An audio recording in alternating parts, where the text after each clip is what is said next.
سے پڑھ لیں اللہم صلی علی سیدنا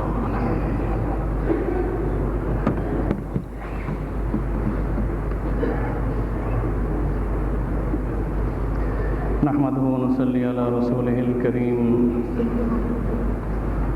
أما بعد فأعوذ بالله من الشيطان الرجيم بسم الله الرحمن الرحيم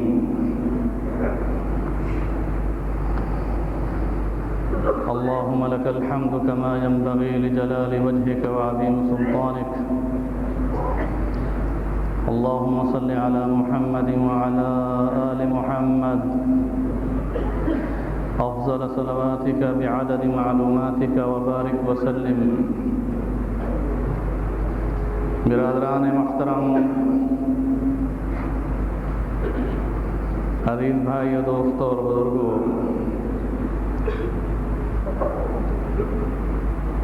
میں سے گزشتہ جمعہ آپ کی خدمت میں رسول اکرم صلی اللہ علیہ وسلم کی شمائل میں حلیہ مبارک پر احادیث کی روشنی سے آپ کو آگاہ کر چکا ہوں۔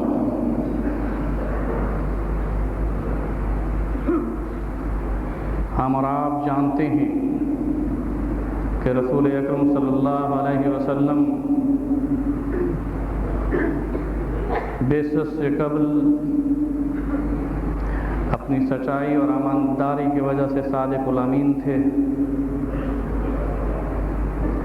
بعثت سے قبل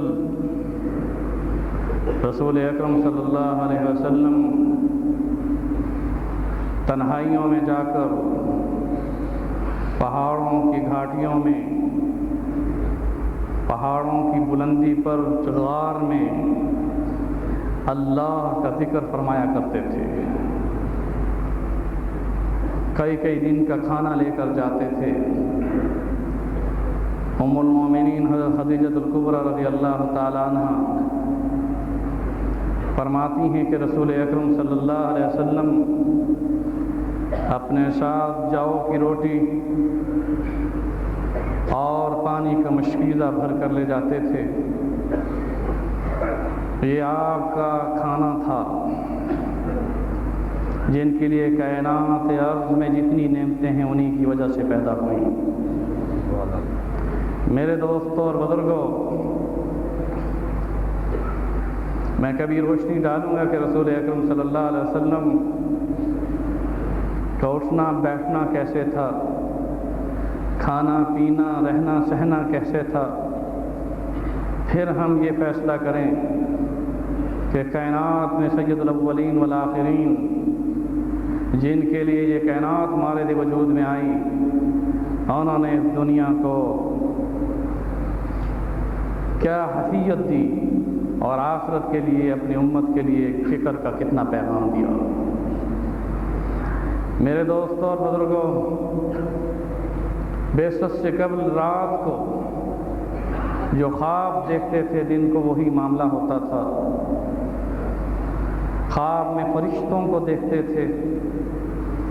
اس طرح سے آپ نے فرمایا کہ مکہ کے ان پتھروں کو میں جانتا ہوں جو بعثت سے قبل جب میں ان کے پاس سے گزرتا تھا تو مجھے السلام علیکہ یا رسول اللہ کہا کرتے تھے۔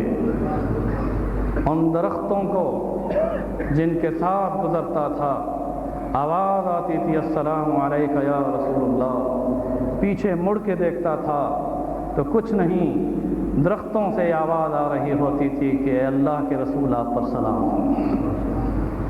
میرے دوستوں اور بزرگوں، یہاں پر محدثین نے حجر اسود کے بارے میں یہ بات کہی ہے کہ یہ حجر بعثت سے قبل بھی جب رسول اکرم صلی اللہ علیہ وسلم مکہ مکرمہ میں مسجد حرام میں داخل ہوتے تھے تو حجر اسود رسول اللہ صلی اللہ علیہ وسلم کو سلام کرتا تھا۔ یہی وجہ ہے کہ رسول اکرم صلی اللہ علیہ وسلم نے اس کا بوسہ لیا، اور آج ہم جب اس کا بوسہ لیتے ہیں تو گویا حجر اسود کو کئی کمالات حاصل ہیں، ان میں سے ایک کمال یہ بھی ہے کہ رسول اللہ کو سلام بھی کیا کرتا تھا۔ میرے دوستوں اور بزرگوں، غار حرا میں رسول اکرم صلی اللہ علیہ وسلم پر حضرت جبریل امین نازل ہوئے۔ اس وقت آپ کی عمر مبارک 40 سال تھی۔ 40 سال کی عمر میں میں مختصراً یہاں یہ بیان کروں گا کیونکہ جھلکیاں دینا چاہتا ہوں۔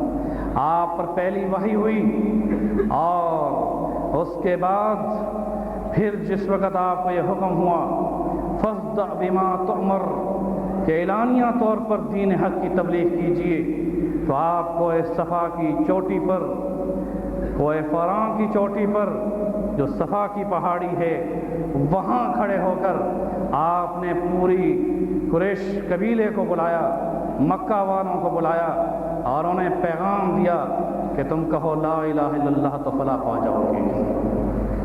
میرے دوستوں اور بزرگوں، اب سنو اس بات کو کہ رسول اکرم صلی اللہ علیہ وسلم اس رائے حق میں جو کہ اللہ کی طرف سے پیغمبر اور رسول بنا کر بھیجے گئے، اب یہ پیغام توحید کا دے رہے ہیں، رسالت کا پیغام دے رہے ہیں۔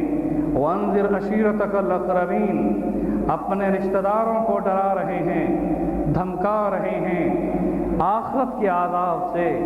وانذر عشیرتک الاقربین، اپنے رشتہ داروں کو ڈراؤ آگ سے، جہنم سے، اور انہیں دعوت اسلام دو۔